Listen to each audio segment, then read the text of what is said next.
জ্যোতি বসুর আজকে জন্মদিন। জ্যোতি বসু বলেছিলেন তাকে প্রধানমন্ত্রী হতে না দেওয়া দলের ঐতিহাসিক ভুল ছিল। ভারত মার্কিন পরমাণু চুক্তির কারণ দেখিয়ে প্রথমে ইউপিএ সরকার থেকে সমর্থন প্রত্যাহারকেও সিপিএমের ঐতিহাসিক ভুল বলেছিলেন অনেকেই। একইভাবে ভুল স্বীকার করা হয়েছিল নন্দীগ্রামের ক্ষেত্রেও। সিপিএমের সেই ভুল স্বীকারের ট্রেন্ডে নতুন সংযোজন বিজেমূল। আপনাদের সবাই মনে থাকবে যে এই নির্বাচন চলাকালীন বা নির্বাচন পরবর্তী সময়েও সোশ্যাল মিডিয়া থেকে শুরু করে একের পর এক সিপিআইএম নেতার বক্তব্যে বিজেমূল এই শব্দটা ভীষণভাবে ঘুরে ফিরে আসছিল এবং বেশ চমকও সৃষ্টি করছিল, কারণ একটা চটক রয়েছে এই শব্দটার। আর 21-এর ভোটে এই বিজেমূল স্লোগান দেওয়া ভুল হয়েছিল বলে মেনে নিয়েছেন সিপিআইএমের রাজ্য সম্পাদক সূর্যকান্ত মিশ্র। একই সঙ্গে বলেছেন রাজ্যে প্রধান শত্রুকে চিহ্নিত করা যায়নি, যা শুনে রাজনৈতিক বিশ্লেষকরা বলছেন বারে বারে ভুল স্বীকার করে হারানো ভোটটা কি ফিরবে?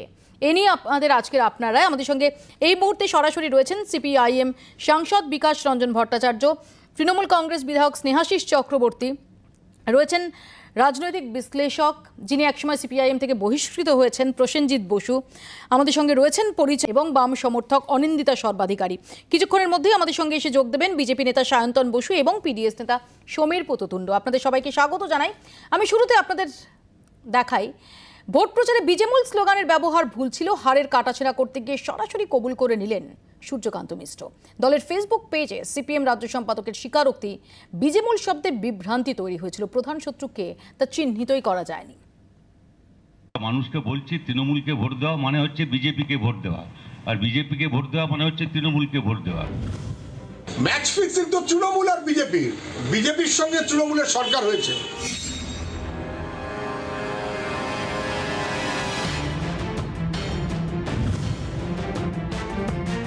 বলে দেখো বিজেমূল, বিজেপি আর তৃণমূল যোগ করে ওই শব্দগুলো কতগুলো বিভ্রান্তি। 21-এর ভোট প্রচারে বিজেপি বিরোধিতায় দলের যে ঘাটতি ছিল সে কথা নির্বাচনী পর্যালোচনার খসড়া রিপোর্টেই মেনে নিয়েছে সিপিএম। এবার নির্বাচনী স্লোগান নিয়েও সরাসরি ভুল স্বীকার করে নিলেন সূর্যকান্ত মিশ্র।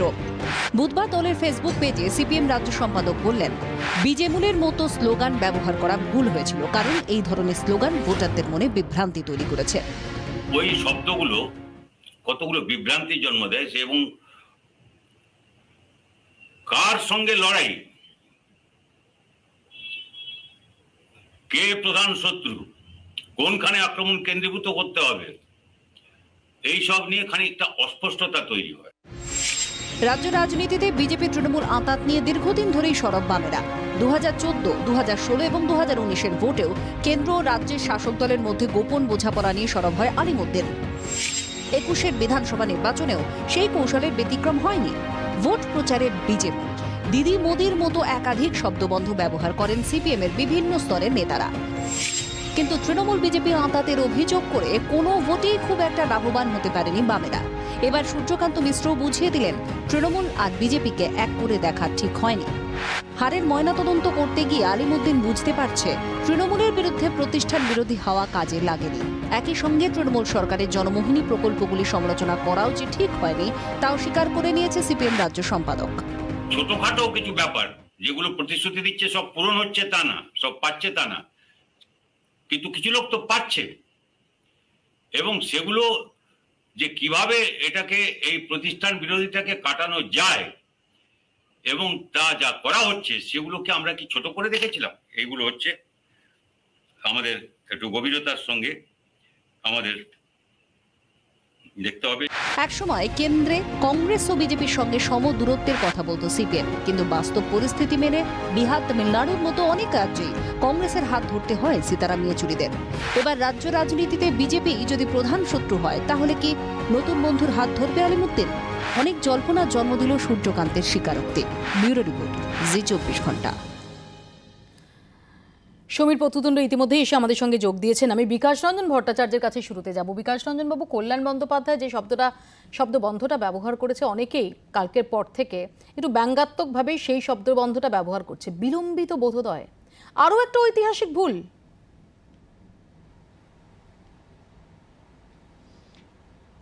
আমাকে প্রশ্ন করছেন? হ্যাঁ বিকাশ দা। না, মোটেই ঐতিহাসিক ভুল নয়। এবং যে কথা বলা হয়েছে সামগ্রিক বক্তব্যটা যদি অনুধাবন করা যায় তাহলে স্পষ্ট যে বিরোধিতার ক্ষেত্রে বিজেপি এবং তৃণমূল উভয়েরই বিরোধিতা প্রয়োজন। শক্তি হিসেবে নিঃসন্দেহে বিজেপি সর্বভারতীয় শক্তি, তৃণমূল একটা আঞ্চলিক শক্তি, একটি রাজ্যেই তার ক্ষমতা সীমাবদ্ধ।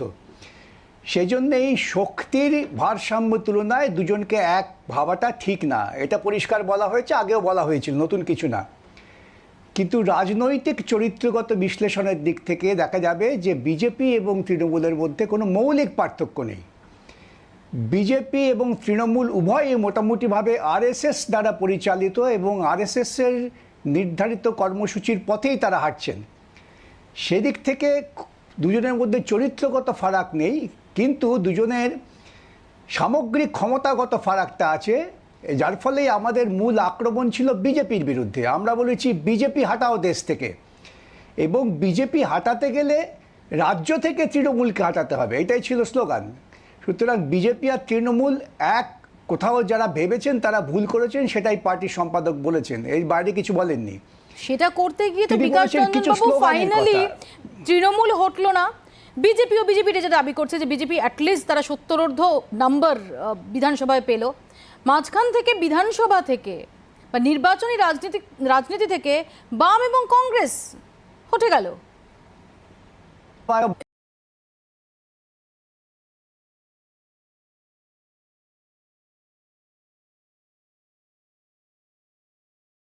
পারিনি, এমন একটা আবহ ছিল, প্রচারের আবহ, বিশেষ করে যে মেইন স্ট্রিম মিডিয়া, তাদের তো একটা ব্যাপক প্রভাব আছে, এবং সেটা শুধুমাত্র ভারতবর্ষের ক্ষেত্রে না, গোটা বিশ্বজুড়ে একটা মেইন স্ট্রিম মিডিয়ার যে প্রভাব তা আমরা লক্ষ্য করি। সেই জন্য মেইন স্ট্রিম মিডিয়ার তৈরি করা প্রভাবের কাছে, প্রচারের কাছে আমরা হেরে গেছি। আমাদের প্রচার করার দুর্বলতা আছে, এ নিয়ে সন্দেহ নেই, কিন্তু আমাদের বিশ্লেষণের কোনো দুর্বলতা নেই।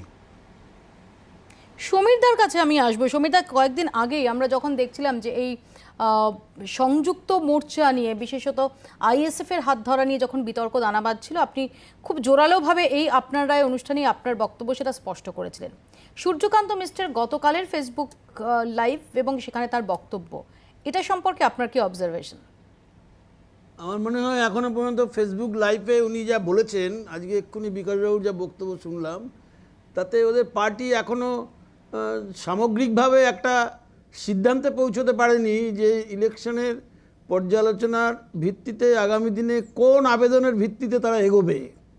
কারণ আবার এই কথাটা এসছে, যেটা একসময় গণশক্তিতে ব্যানার হেডিংয়ে ছাপা হয়েছিল, বিজেপিকে পরাস্ত করতে তৃণমূল কংগ্রেসকে হারাও, যেটা আগের দিনও আমরা আলোচনা করেছি যে এটা কাঁঠালের আমসত্ত্বর মতন হলো। আমরা দেশে বিজেপি হটাও চাই, আর এখানে বিজেপিকে ঢুকিয়ে দিতে চাই, এটা কোনো কথা মেলে না। এবং এ কারণেই আমি লক্ষ্য করছি সম্প্রতি সিপিআইএমের মিটিংগুলো থেকে যে রিপোর্টগুলো বেরোচ্ছে, তাতে একের পর এক বেরোচ্ছে যে তৃণমূল বিরোধী আক্রমণটা, প্রধান আক্রমণ করা ঠিক হয়নি, এটা একটা সিদ্ধান্তে এসছেন। এবার এখন আবার শুনলাম বিজেমূল কথাটা বলা ঠিক হয়নি, আর একটা সিদ্ধান্তে এসছেন বা বক্তব্য রেখেছেন সেক্রেটারি, মানে সিদ্ধান্তে এসছেন।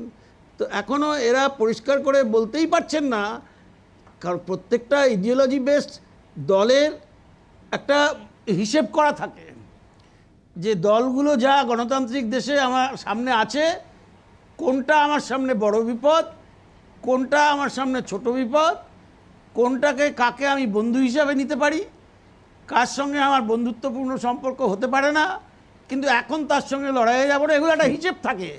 তো এক্ষেত্রে তৃণমূল সম্পর্কে সিপিআইএমের হিসেব কি? উনি তো এক্ষুনি বলেছেন আরএসএস নাকি তৃণমূল চালায়, এটা কি রাজ্যের মানুষের কাছে অ্যাকসেপ্টেড হবে? আরএসএস বা বিজেপির নেতৃত্বে তৃণমূলের জন্ম হয়েছে, আমি আগের দিনও বলেছি। বিজেপির সরকারে গিয়ে তৃণমূলকে এখানে নিয়ে এসছে তৃণমূল, আমি আগের দিনও বলেছি। কিন্তু এটা তো ভুললে হবে না যে 96-তে জ্যোতিবাবুকে আটকে দিয়ে সারা দেশে বিজেপিকে বাড়িয়ে দেওয়া হয়েছে। ফলে আজকে যদি আবার নতুন থিওরি দেওয়া হয় যে আরএসএস পরিচালিত তৃণমূল কংগ্রেস, তাহলে কিন্তু 24-এর লড়াইকে সামনে রেখে ঠিক লড়াই হবে না। বিকাশ দা, যেটা সারা দেশে একটা চেষ্টা হচ্ছে নন বিজেপি পার্টিগুলোকে একটা বোঝাপড়ার মধ্যে আনার। আজকে যে নন বিজেপি, কালকে সে বিজেপি হয়ে যাবে, অতএব এটা ভুল। মাথায় রাখতে হবে যে ভারতবর্ষের বিভিন্ন রাজ্যে যেখানে বিজেপি সরাসরি মানুষের কাছে গ্রহণযোগ্য হচ্ছে না, সেখানে খুব কৌশলে কিন্তু বিজেপি পন্থী দলকেই হাজির করা হচ্ছে। কোন যুক্তিতে আপনি বলবেন যে একটা দল তারা ধর্মের সঙ্গে রাজনীতির মিশেল করছেন, যেটা হচ্ছে আরএসএস এর কর্মসূচি, যেটা বিজেপি বাস্তবায়িত করছে? আপনারা তো সে কি করেছেন করে এবার। আমার যুদ্ধের সাথী হবে? আপনারা না করলে সে তো তো আপনাদের বলবে, সঙ্গে সে তো unity বলবে হয় না। সরকারি টাকা দিয়ে মন্দিরে যাও, সে তো বলবে টাকা দিয়ে পুরোহিতকে ভাতা দাও, সে তো বলবে টাকা দিয়ে শিক্ষার দরকার নেই, ওখানে গিয়ে মন্দির তৈরি তাতে করো। কি আপনার পার্টির এইটাই তো সিদ্ধান্ত বিজেপির আছে? কর্মসূচি, সেটাই তো তৃণমূল তাতে বাস্তবায়িত কি করছে। আপনার পার্টিতে এটা অতএব সিদ্ধান্ত আছে? এটা আমরা তাতে কি আপনার পার্টিতে এটা সিদ্ধান্ত সমীরবাবু, আছে অনুগ্রহ করে যে আরএসএস কে তৃণমূলকে অনুগ্রহ করে আরএসএস আপনার চালায়? সঙ্গে আমি এখানে ঝগড়া করছি না, না না না, ঝগড়ার প্রশ্ন না। আপনার সঙ্গে এখানে আমি বিতর্কে আসিনি। না না, আমিও আছি না। আমি আপনাকে আমার মূল্যায়ন বলছি, যে মূল্যায়নকে অস্বীকার করতে পারবেন না। না না, আমি স্বীকার করছি যে না, কারণ বাস্তব আমি মূল্যায়নটাকে যেটা অস্বীকার জানতে করা যাবে চাচ্ছি, না, এখন সেটা আমি যেটা আপনি আপনার মতো মূল্যায়ন করুন, আমি কেন অস্বীকার করতে যাব? কিন্তু আমি জানতে চাচ্ছি আপনার পার্টিতে কি এই মূল্যায়ন হয়েছে? বাধা দিচ্ছেন কেন আমাকে? না না, করছি না, আমি জানতে আমার পার্টি চাইছি। থেকে মূল্যায়ন হয়েছে, তো পার্টি বলছি তো আমরা। আরএসএস তৃণমূলকে চালায়, নিশ্চয়ই এটা কি মূল্যায়ন আছে। আপনার আপনি মূল্যায়ন সূর্যবাবুর আছে? কালকের বক্তৃতাটা শুনুন, কালকে সূর্যবাবুর বক্তৃতাটা পুরোপুরি পড়ুন।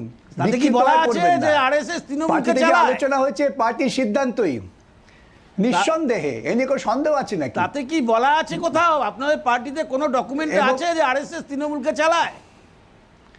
তাহলে সীতারাম ইয়েচুরি মমতা ব্যানার্জির সঙ্গে এক মঞ্চে যায় কি করে? বিকাশ দা, আপনার প্রশ্ন শেষ হয়েছে? হ্যাঁ, হয়ে গেছে। আর কোনো প্রশ্ন আছে সমীরবাবুর? না না, এটা নিয়েই তো কথা। আচ্ছা, প্রশ্ন হচ্ছে যে সীতারাম ইয়েচুরি মমতার মঞ্চে গেছেন কি মমতা সীতারাম ইয়েচুরি মঞ্চে গেছেন কোনো একটা নির্দিষ্ট ঘটনাকে কেন্দ্র করে, এটা মূল্যায়নের মাপকাঠি হতে পারে না, এটাই আপনারা ভুল করেন। মূল্যায়নটা হবে সামগ্রিকভাবে ভারতবর্ষের রাজনীতির প্রেক্ষিতে। আজকে ভারতবর্ষের ধর্মনিরপেক্ষ সংবিধানকে টিকিয়ে রাখবেন কি রাখবেন না, মানুষের গণতান্ত্রিক অধিকারগুলো টিকে থাকবে কি থাকবে না।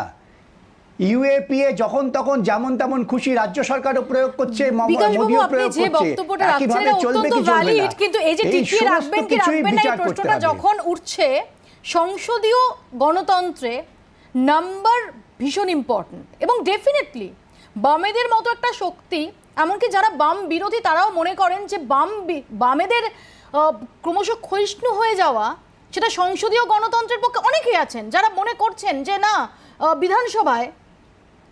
বিধানসভা বামশূন্য হয়ে যাওয়া সেটা ঠিক হয়নি। এখানেই তো তাহলে সংসদীয় গণতন্ত্র তো নিজেদের আগে টিকিয়ে রাখতে হবে। আপনি গণতান্ত্রিক পরিসর টিকিয়ে রাখার লড়াইটা তো তখনই করতে পারবেন যখন সংসদীয় গণতন্ত্রে নিজেদের টিকিয়ে রাখতে পারবেন। বলবো? হ্যাঁ প্লিজ। তাহলে আমি সংসদীয় গণতন্ত্রে টিকে থাকবার জন্য 2টো সিট বা 3টে সিট পাওয়ার জন্যে আমি সমস্ত রাজনৈতিক আদর্শ কর্মসূচিকে বিসর্জন দিয়ে দিই, যে দরকার নেই আমিও মোদির সঙ্গে আছি, আমি 5টা সিট পাবো, আমিও বলবো কালকে পুরোহিত ভাতা দাও, 6টা সিট পাবো। এইভাবে আমরা মূল্যায়ন করি না। আমাদের মূল্যায়নের নিরিখ পরিষ্কার হয়, আমরা প্রত্যেকের কাছে খোলাখুলি বলি। গতকালও সূর্যবাবু বলেছেন, আমাদের প্রশ্ন হচ্ছে গোটা ভারতবর্ষের পরিপ্রেক্ষিতে বৃহত্তর বাম গণতান্ত্রিক ধর্মনিরপেক্ষ শক্তির ঐক্য, সে ঐক্য আমাদের গড়তে হবে। সেই ঐক্য গড়ার ক্ষেত্রে যারা আমাদের সঙ্গে থাকতে চান তারা থাকবেন, ওই নীতির ভিত্তিতে, ভিন্ন নীতিতে নয়। এটাই আমাদের স্পষ্ট বক্তব্য। আপনার কাছে আমার শেষ প্রশ্ন, আমি শুধু জানি রাখি সায়ন্তন বসু বিজেপি নেতা আমাদের সঙ্গে ইতিমধ্যে এসে যোগ দিয়েছেন। বিকাশবাবু, আপনার কাছে আমার শেষ প্রশ্ন, সামনে 2024 এবং আপনি যে কথা বলছেন যে বিজেপি বিরোধী একটা ধর্মনিরপেক্ষ শক্তি গড়ে তোলার বিষয়ে আমরা দেখতে পাচ্ছি যে কিছুক্ষণ আগে সমীরদাও যেটা বলছিলেন যে একটা অবিজেপি শক্তিগুলো তাদের মধ্যে একটা আবারও একত্রিত হওয়ার একটা হালকা আবছা অবয়ব সেটা তৈরি হচ্ছে। এই জায়গায় দাঁড়িয়ে যদি এরকম পরিস্থিতি আসে যে কে প্রধান শত্রু, বিজেপিকে রুখতে প্রয়োজনে তৃণমূল কংগ্রেসের সঙ্গে এক জায়গায়, এক ব্র্যাকেটে আপনারা যাবেন? সেটা পরিস্থিতি বলবে। এটা রাজনীতিতে এইরকম আগাম ভবিষ্যৎবাণী করা উচিত না, যায়ও না। পরিস্থিতির উপর দাঁড়িয়ে বিচার হবে কে কতটা। আপনাদের রাজ্য সম্পাদক যখন বলছেন যে কে প্রধান শত্রু সেটা স্থির করা যায়নি, তার মানে এর পরের স্টেপটা তো ধরে নেওয়া যায় বিকাশ দা যে প্রধান এর পর শত্রু তো স্থির আপনাদের হয়ে এটা নিয়ে গেছে। ভাবতে হবে। না মপিয়া একটু কথা বলতে দিন। প্রধান শত্রু চিহ্নিত হয়ে গেছে, চিহ্নিত করতে হবে এই প্রধান শত্রুর বিরুদ্ধে কারা সঠিক লড়াই করবে। কৌশলটা এখানে প্রধান শত্রু চিহ্নিত, কিন্তু প্রধান শত্রু হয়ে ট্রোজান হর্সের ভূমিকা কারা পালন করছে এটা আমাদের খুঁজতে হবে। ওই ট্রোজান হর্স যদি আমরা খুঁজে পাই তখন ঠিক করবো আসল লড়াইটা কাকে নিয়ে করব, আমার সঙ্গী কে হবে এটা বিচার করতে হবে। শত্রু চিহ্নিত পরিষ্কার, এ নিয়ে কোনো দ্বিধা নেই। বিজেপি আর তৃণমূলের মধ্যে প্রধান শত্রুকে বিজেপির প্রধান শত্রু, এদের তৃণমূলের দুটো তুলনা হয় না। তৃণমূল আর বিজেপির তুল্যমূল্য বিচার নয়। তৃণমূল একটা স্থানীয় পার্টি, কিন্তু সে স্থানীয় স্তরে সে বিজেপির কর্মসূচি রূপায়িত করছে, এই আমাদের মূল্যায়ন। বিকাশ বাবু ধন্যবাদ। বিকাশ রঞ্জন ভট্টাচার্য আমাদের সঙ্গে এতক্ষণ সরাসরি ছিলেন। বিকাশ রঞ্জন বাবুর বক্তব্য আমরা শুনলাম। আমি এখানে একটু প্রথমে স্নেহাশিস বাবুর কাছে আসব। স্নেহাশিস বাবু, আমরা দেখেছি যে মমতা বন্দ্যোপাধ্যায় তিনি সাম্প্রতিক অতীতে এমনকি নির্বাচনের আগেও তিনি খুব খোলা ডাক দিয়েছেন, খুব সুস্পষ্টভাবে ডাক দিয়েছেন যে বিজেপিকে প্রতিহত করতে সবাই আসুন একসাথে বিজেপির বিরুদ্ধে এক কাট্টা হন। তিনি বামেদের উদ্দেশ্যেও সেই বার্তা দিয়েছেন। কিন্তু আমরা দেখেছি যে সিপিআইএম বিজেপি এবং তৃণমূলের কাছ থেকে সমদূরত্ব বজায় রাখার নীতি নিয়েছিল। তারপর সূর্যকান্ত মিশ্রের গতকালের বক্তব্য, যেটাকে আপনাদের নেতারা তারা বলছেন বিলম্বিত বোধোদয়। আপনার কি রিয়াকশন এই সম্পর্কে? দেখুন, এটা ঠিকই যে ভারতবর্ষের ক্ষেত্রে বিজেপি একটা ভয়ঙ্কর একটা বিপদ, এবং সেই বিজেপিকে ঠেকাতে মমতা বন্দ্যোপাধ্যায় যে ডাক দিয়েছেন খুব স্বাভাবিক। কিন্তু সিপিএম পার্টি দেখুন, পশ্চিমবঙ্গে 2011 সালের পর থেকে আজ তৃণমূল ছিল 1 নম্বরে, আজও তৃণমূল 1 নম্বরে আছে। কিন্তু যে সরকার বিরোধী যে একটা প্রায় 2.5 কোটির মতো যে ভোট, সেই ভোটে বিরোধী দল হিসেবে সিপিএম পুরোটাই নিজেকে তলানিতে পৌঁছে দিল, বিজেপি সেখানে শক্তিশালী হয়ে গেল। এর জন্য দায়ী হচ্ছে এই বিকাশবাবু বা সূর্যবাবু, যারা দীর্ঘদিনের রাজনীতি করেছেন এবং বামপন্থী আন্দোলন করেছেন এবং তারা সরকারেও ছিলেন। তাদের এই যে ব্যাখ্যাগুলো আমি বসে বসে শুনছিলাম, এখনও খুব সাধারণভাবে বলে দিচ্ছেন যে তৃণমূল মানেই আরএসএসের প্রোডাক্ট, তৃণমূলের প্রকল্পগুলো আরএসএসের প্রকল্প। এবং যখন বলছেন যে পশ্চিমবঙ্গে তৃণমূলকে বিজেপিকে হাঁটাতে হলে তৃণমূলকে আগে হারাতে হবে, এই কথাটা একেবারে গ্রাউন্ড লেভেলে সিপিএমের কর্মীরা এই কাজটাই করলো, গিয়ে বিজেপির কর্মীদের সাথে মিলেমিশে বলল যে তৃণমূলকে হারাতে হবে এবং ভোট পুরো ট্রান্সফার করে দিল। এই যে ভোট ট্রান্সফার করে নিজেকে 5%-এ নামিয়ে দেওয়া, এর থেকে বোকামি কোনো দল করে না। এখানে কটা সিট পেল সেটা বড় কথা না, ভোট কোথায় গিয়ে এসে নেবেছে। মানুষের যদি সমর্থন না থাকে তাহলে কোন তত্ত্বের কি মূল্য আছে, এটা সিপিএমকে ভেবে দেখতে হবে। এবং বারবারই সিপিএম ভুল করেছে এবং সেই ভুল স্বীকারও করেছে।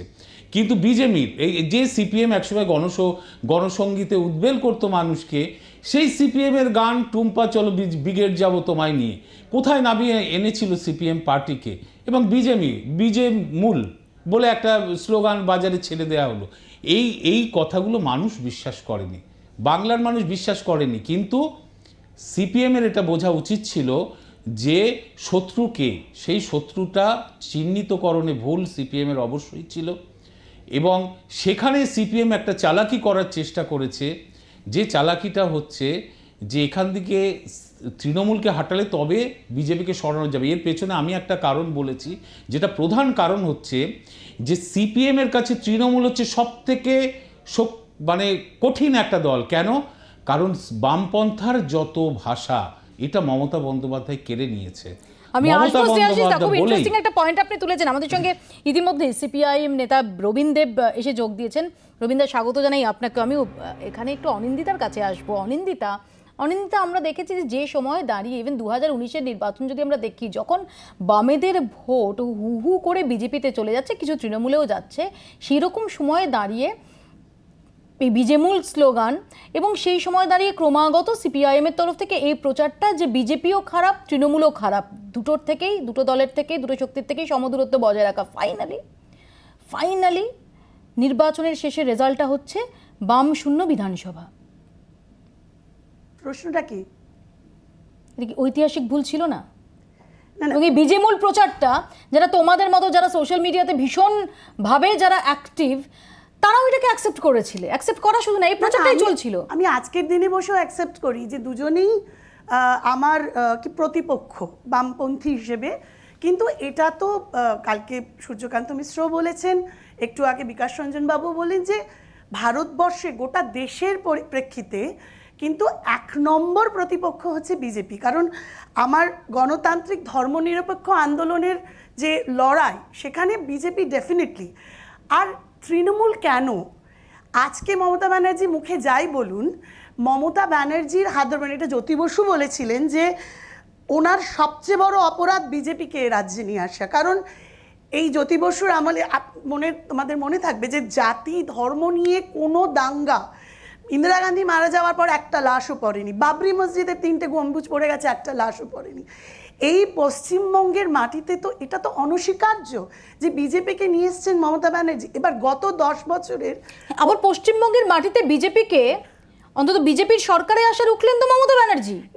সরকারে আসা মমতা ব্যানার্জি রুখেছেন মানুষ, সাধারণ মানুষ। তুমি সেক্ষেত্রেও তো ডেফিনেটলি সাধারণ মানুষ, সাধারণ ভোটার, কিন্তু তারা সেখানে এবার বিজেপি বিরোধী শক্তি হিসেবে সিপিআইএম কে বা বামকে বা সংযুক্ত মোর্চাকে বাঁচলেন না এই সাধারণ ভোটাররাই।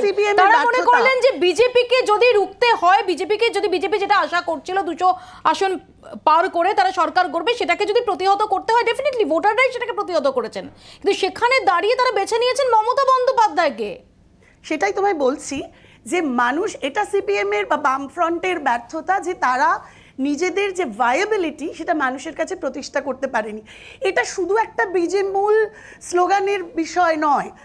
আরেকটা জিনিস আমি তোমাকে একটা কথা বলি যে গত 10 বছরে এই মানে বিজেপি তো একটা পার্টি, আমাদের সবথেকে বড় ভয় হচ্ছে আরএসএস, যারা আমার দেশের ধর্মনিরপেক্ষতার একদম মূলে বিষ ঢালছে। এই আরএসএস গত 10 বছরে 2011 থেকে 21-এ পশ্চিমবঙ্গে সবথেকে বেশি দ্বিতীয় স্থান বৃদ্ধি করেছে, মানে সবথেকে বেশি গ্রোথ হয়েছে আরএসএস এর ইউপিতে, সেকেন্ড হচ্ছে ওয়েস্ট বেঙ্গল। কেন? কারণ মমতা ব্যানার্জি চোখ বন্ধ করেছিলেন। মমতা ব্যানার্জিকে ওনারা অলরেডি মোহন ভাগবত এবং আরএসএস এর সেই সময় যে কথা সমীরদা বলছিলেন, ওনাকে দুর্গা হিসেবে অভিহিত করেছেন। এবং এই কথাটা আমার নিজের কানে শোনা, মিডিয়াতে তুমিও আছো, ভোটের ঠিক আগে কলকাতা শহরে একটা বড় কনক্লেভ হয় ইন্ডিয়া টুডের, সেখানে বসে মমতা ব্যানার্জি ঘোষণা করেন অন্য কোন সংবাদ মাধ্যমে মমতা বন্দ্যোপাধ্যায় বা অন্য কোন নেতা কি বলেছেন সেটা এখানে বলেছেন মমতা ব্যানার্জি, সংবাদ মাধ্যমের প্রশ্ন না, মমতা ব্যানার্জি ঘোষণা করেন যে আমার লড়াই বিজেপির সাথে, সংঘ পরিবারের সাথে না। as early as this 2021 election উনি এই কথা বুঝতে বলেন। পারছি না, সাধারণ মানুষও বোধহয় ঠিক সেটাই বুঝতে পারেননি। কেন তুমি বুঝতে পারছো না? সেটাই বুঝতে পারেননি যে বিজেপির বিরুদ্ধে সবচেয়ে স্ট্রং ভয়েসটা হওয়া সত্ত্বেও, যেটা তোমরা দাবি করছো, তা সত্ত্বেও কেন মানুষ বিজেপিকে আটকাতে সিপিআইএম কে বাঁচলো না, তৃণমূল কংগ্রেসকে বাঁচলো? আমি সায়ন্তনের কাছে যাব একটু। সায়ন্তন, সূর্যকান্ত মিশ্র তিনি বলছেন যে বিজেমূল স্লোগানটা ভুল হয়েছিল।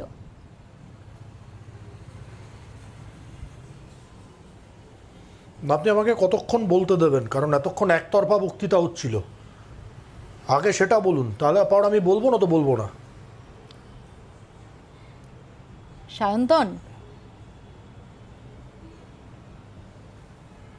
সায়ন্তনের ভীষণ সিরিয়াস একটা বিষয় নিয়ে আলোচনা করছি। এখানে যেভাবে বিজেপি, আমরা তার জন্যই বলছি, আপনাদের ডিবেট যেটা হচ্ছে, আমার মনে হচ্ছে মানুষকে অপমান করার জন্য ডিবেটগুলো করা হচ্ছে। বিজেপি ভয়ঙ্কর বিপদ, দেশের সামনে একটা ভয়ঙ্কর সমস্যা। 2019 সালে ভারতবর্ষের 38% মানুষ, প্রায় 37.46% মানুষ বিজেপিকে ভোট দিয়েছে। তারা কি অশিক্ষিত? 2019 সালের লোকসভা ভোটে 45% মানুষ এনডিএকে ভোট দিয়েছে। তারা কি অশিক্ষিত? 38% মানুষ এই বিধানসভা ভোটে বিজেপিকে ভোট দিয়েছে। আর বিজেপিকে প্রতিহত করার জন্য জনগণ ভোট দিয়েছে। কারা বলছেন? যারা 10 বছর আগে 230 জন আসন ছিল, বলতেন আমাদের 230, তোমাদের 30, আজকে তারা শূন্য হয়ে গেছেন। বিজেপির কারণে শূন্য হয়ে গেছেন। মানুষ তাদেরকে শত্রু বলে মনে করেছে। পশ্চিমবঙ্গের বাইরে তৃণমূল কংগ্রেসের নাম কেন কেউ শোনেনি? কারণ তৃণমূল কংগ্রেসকে মানুষ সেখানে ভোট দেওয়ার যোগ্যতা সম্পন্ন আছে বলে মনে করে না। আর আলোচনা হচ্ছে বিজেপিকে মানুষ প্রতিহত করেছে, বিজেপি ভয়ঙ্কর শত্রু। এই ধরনের কথা যত বলছেন, মানুষকে তত অপমান করছেন। 45% মানুষ 2019-এ এনডিএকে ভোট দেয়। তার মানে দেশের 45% মানুষের কোনো অবদান নেই দেশ নিয়ে, তারা আপনাদের থেকে খুব কম বুদ্ধিমান, আর আমরা যারা স্টুডিওতে আলোচনা করছি তারা খুব বেশি বুদ্ধিমান। এই আলোচনাগুলো দুর্ভাগ্যজনক। যাদের সামান্য বোধ বুদ্ধি নেই ভারতবর্ষের সমাজ সম্পর্কে, ভারতবর্ষের রাজনীতি সম্পর্কে, তারা এই ধরনের আলোচনা করতে পারেন। আজকে সিপিএম কি শব্দ প্রয়োগ করলো, তৃণমূল প্রধান শত্রু না বিজেপি প্রধান শত্রু, এই রাজনীতি যতদিন বামপন্থীরা করবেন ততদিন ভারতবর্ষের সর্বনাশ হবে, সিপিএম এর সর্বনাশ হবে। মানুষের কল্যাণে কাজ করুন। গত 34 বছর যে সরকার চালিয়েছেন, একটা ইন্ডাস্ট্রির কথা বলুক এনেছেন? জানি না, বুঝতে পারছি না, দূরে আছি, যে কোনো সাম্প্রদায়িক ঘটনা ঘটেনি। আমি নাম করে বলছি, ঝুন্নু আনসারি কে ছিল? ঝুন্নু আনসারির কি কারবার ছিল? মুখ্যমন্ত্রী কাকে বল্লুক বলেছিলেন? যিনি বলছেন মমতা ব্যানার্জিকে বিজেপিকে ধরে নিয়ে এসছেন, তার রাজনৈতিক ইতিহাস সম্পর্কে জানার প্রয়োজন। ভারতীয় জনতা পার্টির পূর্বসূরি ভারতীয় জনসংঘ এই বাংলায় তৈরি হয়েছে। শ্যামাপ্রসাদ এখান থেকে এমএলএ দিয়েছেন 9 জন, 2 জন সাংসদ দিয়েছিলেন 52 নির্বাচনে। আমি এই প্রসঙ্গে আসবো সায়ন্তন। 68 সালে এবং সায়ন্তন তোমার এই বক্তব্যের উত্তর আমি রবীন্দ্র আছেন, রবীন্দ্র কাছ থেকে নেব। 1 মিনিট বলতেই হবে না মৌপিয়া, 1 মিনিট বলতেই হবে। বল প্লিজ, আমাকে ব্রেক দিতেই হবে। তর্ক করলে হবে না, আমাকে বলতে দিতে হবে। একতরফা কথা সবাই বলেছে। আমার বক্তব্য পরিষ্কার যে বিজেপি পশ্চিমবঙ্গে ছিল, পশ্চিমবঙ্গে আছে, আর পশ্চিমবঙ্গে থাকবে। বাংলা থেকে শুরু হয়েছে। রাজনীতির ইতিহাস না জেনে যে যা খুশি বলে দিচ্ছে। মানুষকে অপমান করার জন্য, এই ধরনের কথা না বলার জন্য আমি আপনাদের কাছে অনুরোধ করব। আমি আসবো সায়ন্তন, আমাকে একটা ব্রেক নিতেই হবে সায়ন্তন। ছোট্ট একটা আসবো প্লিজ, ছোট্ট একটা বিরতি আমাকে নিতে হবে। বিরতির পর এই প্রসঙ্গে আলোচনায় ফিরছি, দেখতে থাকুন আপনার রায়।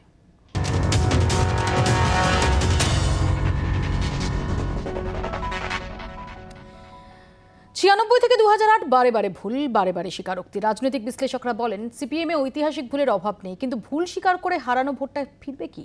সূর্যকান্ত মিশ্রের ভুল স্বীকারের পর এই প্রশ্নটাই এখন ঘুরছে আলিমুদ্দিনের অন্দরে। বেঁচে থাকতেই জ্যোতি বসু বলেছিলেন তাকে প্রধানমন্ত্রী হতে না দেওয়া দলের ঐতিহাসিক ভুল। ঘরোয়া আলোচনায় অনেক সিপিএম নেতাও সে কথা স্বীকার করেন। একই রকমভাবে ভারত মার্কিন পরমাণু চুক্তির বিরোধিতা করে প্রথম ইউপিএ সরকারের থেকে সমর্থন প্রত্যাহার করে নেওয়াও আরেকটি ঐতিহাসিক ভুল বলেছিলেন সিপিএম এর বেঙ্গল লাইনের অনেক নেতা। রাজনৈতিক বিশ্লেষকরা বলেন সিপিএম এ ঐতিহাসিক ভুলের অভাব নেই, সময় সময় ভুল স্বীকারও করে নেন দলের নেতারা। সম্প্রতি আইএসএফ এর সঙ্গে জোট নিয়ে সিপিএম এর রাজ্য কমিটির বৈঠকে প্রশ্ন ওঠে, স্বাবলম্বী হতে সিপিএমকে ট্রাস্ট ছাড়ার পরামর্শ দেয় ফ্রন্টের ছোট শরিকরা। রাজনৈতিক মহলে প্রশ্ন, আইএসএফ এর সঙ্গে জোট নিয়ে আবারও ঐতিহাসিক ভুল স্বীকার করতে হবে না তো আলিমুদ্দিনকে? সম্প্রতি আপনার রায় অনুষ্ঠানে এসে জোট প্রশ্নে তর্কে জড়িয়ে পড়েন সিপিএম এর তাপস সিনহা এবং পিডিএস এর সমীর পুততুণ্ড। ওটাটাই বাম ফ্রন্টে আলোচনা করে সমগ্র প্রক্রিয়াটা এগিয়েছে, আর সেই প্রক্রিয়া এগুলোর মধ্য দিয়ে আমাদের যে সিদ্ধান্ত, পার্টির যে রাজনৈতিক লাইন, সেই হতে পারে ওটা আমাদের লাইন আর ফ্রন্ট, আমরা ফ্রন্টেরও শরিক না, আর সিপিএম এর লাইন অনুযায়ীও চলি না। বাম ফ্রন্ট চেয়ারম্যানের সঙ্গে আমাদের সেক্রেটারি প্রেসিডেন্ট 4 বার মিটিং করেছেন, তাতে কোথাও আইএসএফ সহ জোটের কথা আসেনি। সিপিএম এর ভুল স্বীকারের তালিকায় নতুন সংযোজন বিজেমন, সেই সঙ্গে মূল শত্রুকে চিনতে না পারার ব্যর্থতা, যা শুনে দলেরই একাংশ বলছে ভুল স্বীকার তো হলো, হারানো ভোট এবং হারানো জমি ফিরবে কি? ব্যুরো রিপোর্ট, জি24 ঘন্টা।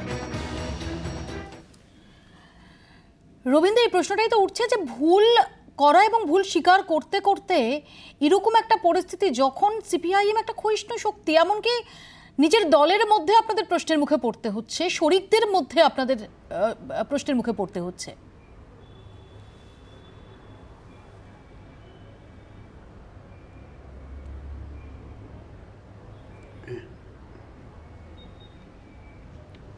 কাকে বলছেন? রবীন্দ্র, আপনাকে।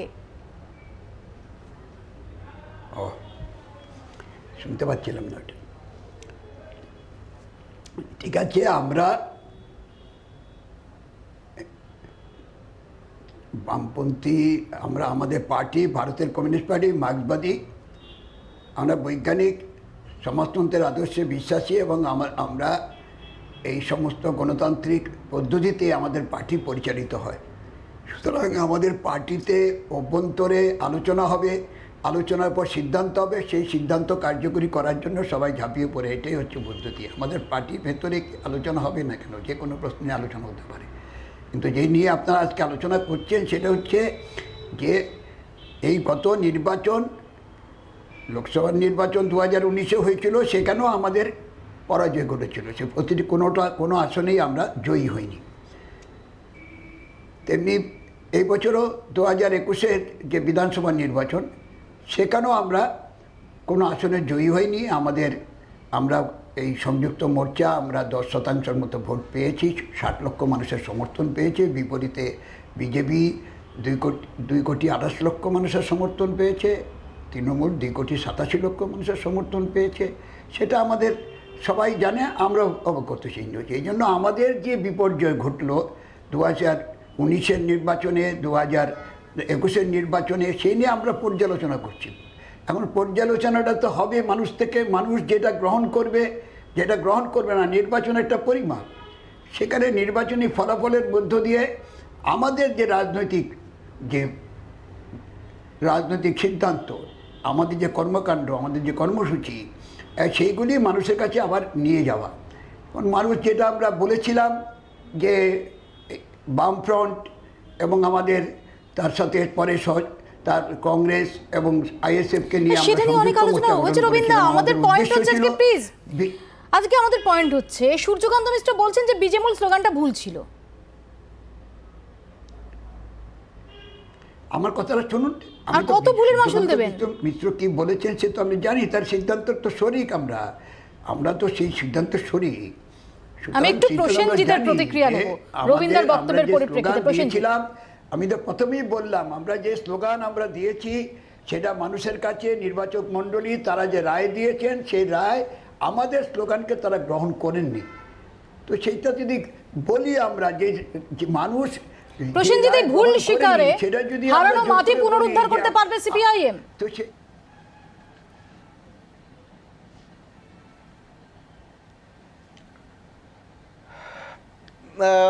মবি আমি কিছু কথা বলতে চাই, একটু সময় দিও, কারণ অনেকক্ষণ পরে আমাকে বলার সুযোগ দেওয়া হলো। প্রথম কথা হচ্ছে যে আমি সূর্যবাবুর বক্তব্য খবরের কাগজে পড়েছি, কিন্তু আজকে বিকাশবাবুর যে বক্তব্য আপনাদের চ্যানেলে শুনলাম সম্পূর্ণটাই বিপরীতধর্মী মনে হলো। সুতরাং কারণ বিকাশবাবু বলছেন যে তৃণমূল কংগ্রেস আর বিজেপির মধ্যে কর্মসূচিগত কোনো পার্থক্য নেই, আরএসএসই তৃণমূলের কর্মসূচি লিখেছে। আমি যতটুকু জানি সিপিআইএমের যে নিজস্ব কর্মসূচি সেখানে এরকম কোনো কথা লেখা নেই। তাহলে বিকাশ রঞ্জন ভট্টাচার্য বা এনারা আজকে সিপিআইএমের নাম করে একটি দল করছেন, যেই দলের এমন একটা কর্মসূচি আছে, সেই কর্মসূচিটা ঘোষিত কর্মসূচি নয়, এটা ওনাদের একটা নিজস্ব কর্মসূচি আছে এই তথাকথিত বঙ্গ সিপিআইএমের।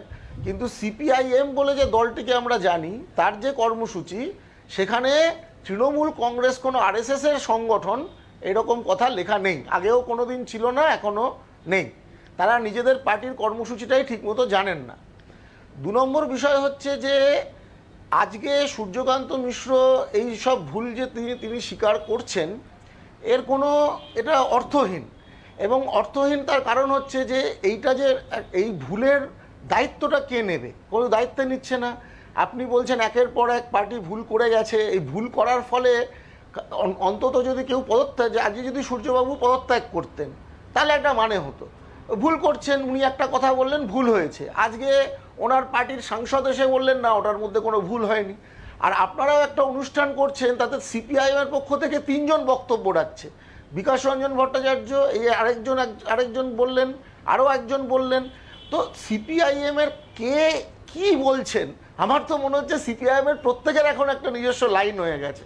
সুতরাং সিপিআইএম দলের আর কোনো লাইন আছে বলেই মনে হয় না, সবার ব্যক্তিগত লাইন। ভুলের দায় নেওয়াটা যে ভুল, ঐতিহাসিক ভুল। আমি প্রসেনজিৎ আপনার কথা রেস্টে নেই যাব সমীরদার কাছে। সমীরদা, যদি আমরা সিপিআইএম এর অতীত ইতিহাস পর্যালোচনা করি, অন্তত সাম্প্রতিক অতীতে, ভুলের দায় নেওয়ার প্রবণতাটা, দায় নেওয়ার সততাটা, সেটা দেখা যাচ্ছে না না, এদের দায় নেওয়ার ব্যাপারটা আসছে না। আমরা ছোটবেলা থেকে দেখেছি, আমরা পার্টিতে আসার আগে থেকে জেনেছি, ইতিহাসে জানি, বড় বড় রাজনৈতিক ঘটনায় যখন প্রমাণ হয়েছে পার্টির গৃহীত লাইন ভুল, তারপরে পার্টি নতুন লাইন নিয়ে কাজ করেছে, তখন যাদের নেতৃত্বে ভুল রাজনীতি পরিচালিত হয়েছে তারা নেতৃত্বের থেকে সরে গেছে অথবা সংখ্যালঘু হয়ে গেছে, এবং যারা নতুন লাইন নিয়ে কাজ করেছেন তারা সংখ্যাগরিষ্ঠ মতের ভিত্তিতে চালিয়েছেন, তাদের থেকেই পার্টির মূল নেতৃত্ব তৈরি হয়েছে। গত 96 থেকে এ পর্যন্ত বিজেপির উত্থানের জন্য জ্যোতিবাবুকে প্রধানমন্ত্রী না করার যে ঘটনা দায়ী, সেটা আজও স্বীকারও করেনি, এবং তার ভিত্তিতে যারা যারা নেতৃত্বে ছিল পরপর তো এত বছরে অনেক অনেক নতুন নেতৃত্বও চলে এসছে, এবং ওই একই লাইন ধরে আসছে। কথাটা কিন্তু কোনো দেখতে আপাতত তৃণমূল আর বিজেপি মনে হচ্ছে, কিন্তু রাজনৈতিক দিক থেকে আদর্শগত, কর্মসূচিগত, কৌশলগত, রণকৌশলগত এগুলো যদি এক জায়গায় করা হয় তাহলে দেখা যাবে ওই একই গোড়ার ভুল সংশোধন না হওয়ার জন্য এবারেও সেই ভুল হচ্ছে। কাজেই সেদিক থেকে আজকাল আমার মনে হয় পার্টিতে ওগুলো, আমি তো নিজেই এত বছর নেই, 21 বছর, তো তাতে এইসব বোধহয় উঠে গেছে। আমরা আগে তলার দিকে হয়েছে, জেলাতেও আমরা দেখেছি যে চেঞ্জ হতো, এখন ওসব নেই। দুটো কথা আমার বলার আছে।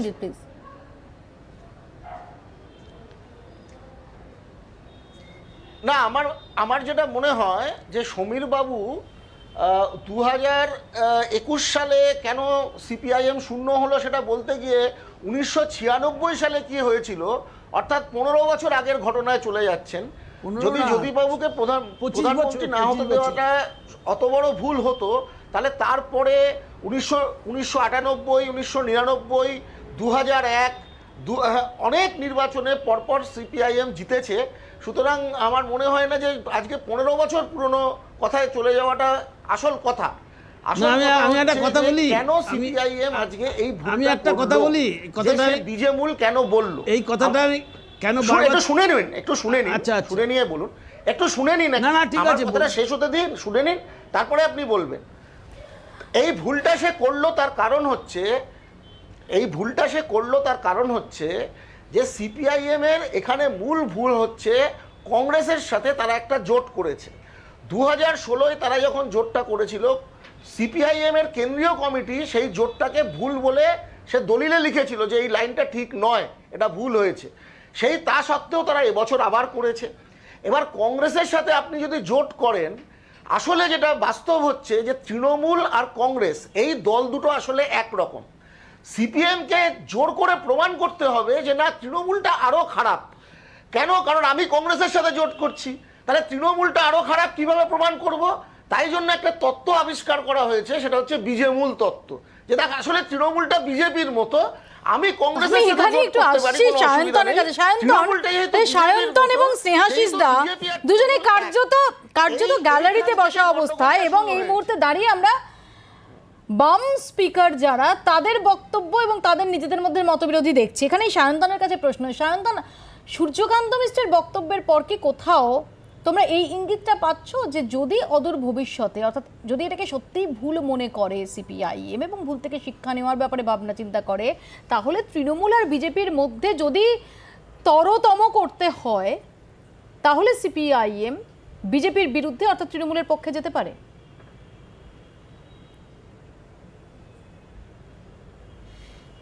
দেখুন, আমি এটা বিষয়ে বলতে চাই, আমি কাউকে ছোট অপমান কিচ্ছু করতে কখনোই চাই না। এখানে আমার থেকে সিনিয়র অনেক পলিটিশিয়ান বসে আছেন, যাদেরকে আমি ছোটবেলা থেকে রাজনীতি করতে দেখেছি, কিন্তু 96 সাল আর 2021 সালের মধ্যে আকাশ পাতাল তফাৎ। আলোচনাটা মনে হচ্ছে সন্ধ্যেবেলা পার্কে বৃদ্ধরা বসে আলোচনা করছেন, এরকম আলোচনা যেন কখনো কখনো হয়ে যাচ্ছে। 96-তে কি হয়েছিল তার ভিত্তিতে 2021-এ ভোট হবে, এটা হতে পারে কখনো? সিপিএম পার্টি 34 বছর ক্ষমতায় ছিল, ভারতবর্ষের ইতিহাসে প্রায় কোথাও এরকম নেই। এটাও নেই 230 যার 10 বছরে সে শূন্য হয়ে গেল, এটাও ভারতবর্ষের ইতিহাসে কেন পৃথিবীর কোথাও নেই। প্রধানতম কারণ, মানুষ এই পার্টিটাকে আর গ্রহণ করতে রাজি নয়। কেন রাজি নয়?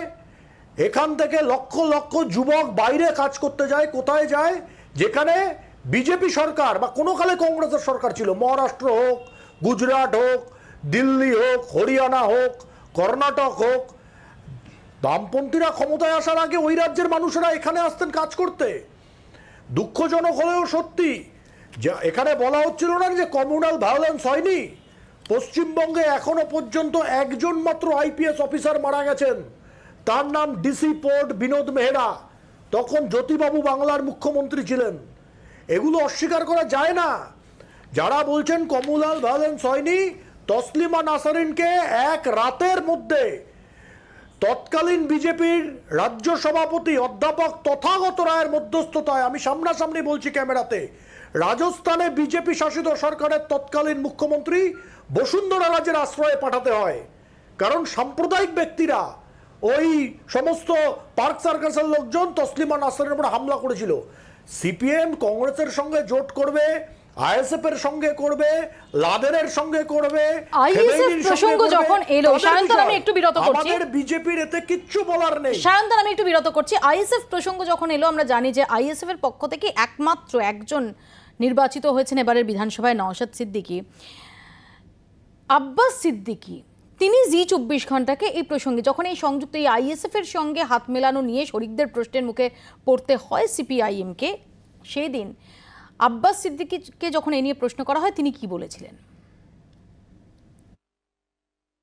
বর্তমান সময় আমার যেটা একটা অভিজ্ঞতা হয়েছে, সেই অভিজ্ঞতাতে যেটা বুঝতে পেরেছি, পশ্চিমবাংলার মানুষ যাদেরকে একবার সরিয়ে দিয়েছে তাদের উপরে আর নতুন করে হয়তো আর আস্থা আনছে না। নাই তারা কত কি একটা প্রপোজাল দিল, চাকরির কথা বললো আর বললো, তারপরেও তো মানুষ ঠিকভাবে গুরুত্ব দিল না দেখলাম। রবীন্দ্র, এই কথাটা যিনি বলছেন তিনি আর কেউ নন, তিনি আব্বাস সিদ্দিকী, আইএসএফ এর প্রতিষ্ঠাতা। তিনি বলছেন তারও বোধোদয় হয়েছে যে একবার যাকে মানুষ সরিয়ে দেয় তাকে আর তারা কি প্রপোজালে দিয়ে চাকরি বা কর্মসংস্থান তাদের আর ফেরায় না। কি বলবেন, এটা ঐতিহাসিক ভুল? ওনার কথা উনি বলতেই পারেন। আব্বাস সিদ্দিকী যা বলেছেন আমি শুনেছি, তিনি তার কথা বলতেই পারেন, তার বলার অধিকার আছে, কিন্তু একবার যাকে সরিয়ে দেয় তারা আবার আসে না। আমাদের রাজ্যের অভিজ্ঞতা কি তাই বলছে? আমাদের তো সরিয়ে দেওয়া হয়েছিল 1970 সালে 17ই মার্চের পর, কিন্তু তারপরে তো 77 সালে আমরা এসেছি, 7 বছর লেগেছে আসতে। স্নেহাশিস দা, এই ব্যাপারটা হচ্ছে কি, প্রশ্ন হচ্ছে এই যে এই যে বিজেপি এতক্ষণ বললেন বিজেপি এক হয়েছিল, এই যে তিনি বললেন শ্যামাপ্রসাদের সময় 1952 সালে জনসংঘ জিতেছিল বা হিন্দু মহাসভা জিতেছিল, কিন্তু তারপরেও তারা অনেকদিন শূন্য ছিল, এখন তারা 77 হয়েছে। সুতরাং কখন শূন্য থাকে? লোকসভায় 84 সালে বিজেপি আপনার উনি ভালো জানেন যে 1-এ দাঁড়িয়েছিল, তো 1 থেকে তো এখন 300 হয়েছে, তো কি হলো? প্রশ্নটা এখানে নয়, প্রশ্নটা হচ্ছে কোনো সময় মানুষের কাছে, কারণ মানুষের সিদ্ধান্ত হচ্ছে সবচেয়ে বড় কথা, মানুষের কাছে যে বার্তা যাচ্ছে এবং সমস্ত শক্তি মিলে, কারণ একটা যে কথা একটু আগে বললেন যে 34 বছর সরকারে থাকার অভিজ্ঞতা কার আছে? কে এখানে 74 লক্ষ মেট্রিক টন খাদ্যশস্য উৎপাদন হয়েছিল, 1,50,000 কিন্তু 1,50,00,000 খাদ্যশস্য উৎপাদনের যে ব্যবস্থা করলো, যখন আগে মাগো একটু ফ্যান দাও দাবি হতো, এই 34 বছরে কোনো খাদ্যের দাবিতে আন্দোলন হয়েছে? আন্দোলন করতে হয়েছে কেন? শিক্ষার জন্য, মাস্টারমশাইদের জন্য, মাস্টারমশাইদের মায়না। কিন্তু রবীন্দ্র, শুধুমাত্র সেটা থেকে ডিভিডেন্ড তো আর পাওয়া যাচ্ছে না রাজনৈতিকভাবে, রাজনৈতিক ডিভিডেন্ড তো তার আর পাওয়া যাচ্ছে না। এইভাবে জন্য আজকে এসেছি, এই তো বিস্তার হয়নি। সুতরাং কথাটা হচ্ছে আমি খুব সংক্ষেপে প্লিজ স্নেহাশিসদার কাছে যাব। স্নেহাশিসদা, না আমি উনি ওনার কি বলা হয়েছে? আমার কথা হচ্ছে যেটা, যে 2016 সাল পর্যন্ত সিপিএম পার্টির 2 কোটি ভোট ছিল, একেবারে 39 বছর একটা পার্টির আদর্শ, তার সিম্বলের উপরে মানুষের ভালোবাসা 2 কোটি, মাত্র 3 বছরের মধ্যে তার মধ্যে প্রায় 1,40,00,000 উপরে ভোটার একটা অন্য সিম্বলে চলে যাওয়া। তৃণমূলের কিন্তু ভোট কিছুই কমেনি 19 সালে। এটার একটাই কারণ আমার যেটা মনে হয়েছে, যে সিপিএম পার্টি প্রকৃত যে বিরোধী দল, সেই বিরোধী দলের যে দায়িত্ব যে ধরনের বিরোধী দলের হওয়া উচিত, তার আন্দোলন, তার কর্মসূচি, সেখান থেকে সিপিএম পার্টি পুরোটাই সরে গিয়ে আলিমুদ্দিন স্ট্রিটে ঢুকে গিয়েছিল। এর জন্য সেই গ্যাপটা পূরণ করে নিয়েছে বিজেপি। আমাদের সময় একদম শেষ, আমাকে এখানেই শেষ করতে হবে। সূর্যকান্ত মিশ্রের এই ভুল স্বীকার সেটা কিন্তু অত্যন্ত তাৎপর্যপূর্ণ। আমরা জানি না যে শেষ অবধি বামেরা তাদের হারানো মাটি ফিরে পাবে কি ফিরে পাবে না, কিন্তু এটা ঠিক যে কর্মসংস্থান সহ অনেকগুলো অত্যন্ত প্রাসঙ্গিক বিষয়ে নিয়ে একদম গ্রাউন্ড লেভেলে ঝাঁপিয়ে পড়া সত্ত্বেও, অর্থাৎ দাবি দাওয়া নিয়ে ঝাঁপিয়ে পড়া সত্ত্বেও মানুষ যে ভোট বাক্সে অন্তত তাদের উপর ভরসা রাখলেন না, সেখানে দাঁড়িয়ে আসলে নীতির ক্ষেত্রে, সিদ্ধান্তের ক্ষেত্রে এই দোলাচল এবং বারংবার এই ভুল এবং ভুল স্বীকারের এই পরম্পরা, এটা কি কোথাও সিপিআইএম এর জন্য আত্মঘাতী হয়ে যাচ্ছে? এই প্রশ্নটা খুব বড় করে তুলে দিল সূর্যকান্ত মিশ্রের এই বোধোদয় বা এই স্বীকারোক্তি। শেষ অবধি কি হবে, এরপর কি 2024-এর আগে দাঁড়িয়ে সত্যি কি এই বোধোদয়ের উপর দাঁড়িয়ে সিপিআইএম কোনো সিদ্ধান্তের পথে এগোবে? ভবিষ্যতে তার উত্তর দেবে। আপাতত আপনারা এখানে শেষ করছি, দেখতে থাকুন জি 24 ঘন্টা।